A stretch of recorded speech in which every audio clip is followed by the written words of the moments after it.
میرے نبی پاک صلی اللہ تعالیٰ علیہ وآلہ وسلم نے ارشاد فرمایا کہ اللہ کے ہر نبی کو ستایا گیا۔ فرمایا میں اللہ کا آخری نبی ہوں، محبوب ہوں، مجھے سب سے زیادہ ستایا گیا۔ اپنے ذہن میں ایک بات بٹھائیں کہ زندگی میں تکلیف آئے گی۔ اپنے ذہن کے اندر اس بات کو جگہ دیں کہ آزمائشیں ہر لمحہ ہیں، ہر گھڑی ہیں، ہر موقع پہ ذہن بنا لیں۔ ہمارا ذہن یہ بن گیا ہے کہ کسی نہ کسی طریقے سے سکھ تلاش کرنا ہے۔ میں یہ چاہتا ہوں کہ میری مرضی کے مطابق سارے کام ہوں، پھر جو کام میں مرضی کے خلاف ہو جاتا ہے مجھے وہ تکلیف دیتا ہے۔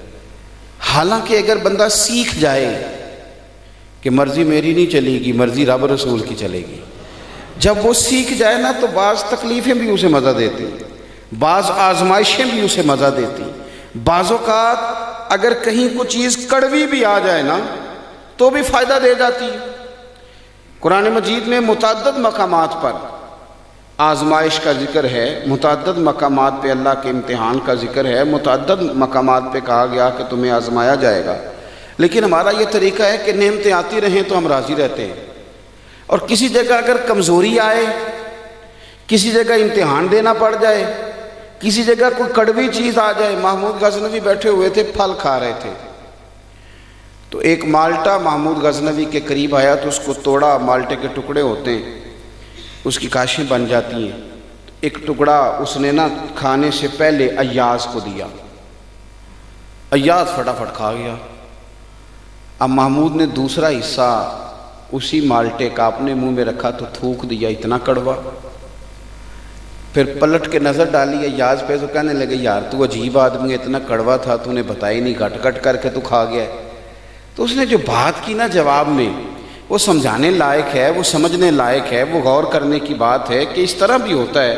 تو ایاز کہنے لگے بادشاہ سلامت، تیرے ہاتھوں سے نا ہمیشہ ہی میٹھے ملے ہیں، اب ایک کڑوا آیا تھا میں تھوک دیتا تو کوئی آئینے وفاداری تو نہیں ہے نا، میں نے اس کا ذائقہ نہیں دیکھا، میں نے تو وہ ہاتھ دیکھے۔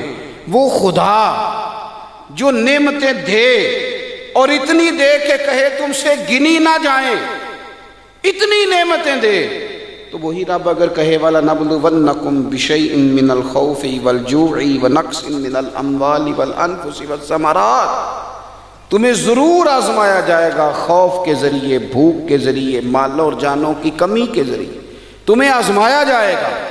وَبَشِّرِ الصَّابِرِينَ، اگر صبر کرو گے تو پھر خوشخبریاں بھی دی جائیں گی۔ تو اگر اللہ آزمائے میرے بھائی، اگر رب آزمائے تو جس طرح اس کی نعمتیں آگے بڑھ کے جھولی میں ڈالتے ہو نا، اسی طرح یہ بھی کہنا چاہیے کہ دکھ قبول محمد بخشا، راضی رہن پیارے۔ امام علی مقام نے میدان کربلا میں ہمیں بتایا ہے کہ مجھے رب نے اعزاز یہ دیا تھا کہ رسول پاک کا نواسہ بنایا۔ لوگوں میری شان یہ ہے کہ میں مولا علی کا لخت جگر ہوں، میرا مقام یہ ہے کہ میں نے سیدہ طیبہ طاہرہ حضرت فاطمہ الزہرا کا دودھ پیا ہے، میرا مرتبہ یہ ہے کہ میں جنتی جوانوں کا سردار ہوں۔ یہ خدا نے نعمتیں فرمائی ہیں۔ اور پھر خدا نے کہا حسین آنا میدان کربلا میں آ کے امتحان بھی دے۔ تو امام علی مقام کی زندگی ہمیں سبق دیتی ہے کہ اگر ساری نعمتیں، ساری عزتیں، ساری سعادتیں تیرا مقدر ہیں تو امتحان دینا پڑ جائے تو پھر بھی تجھے خوشی خوشی امتحان دینا ہے۔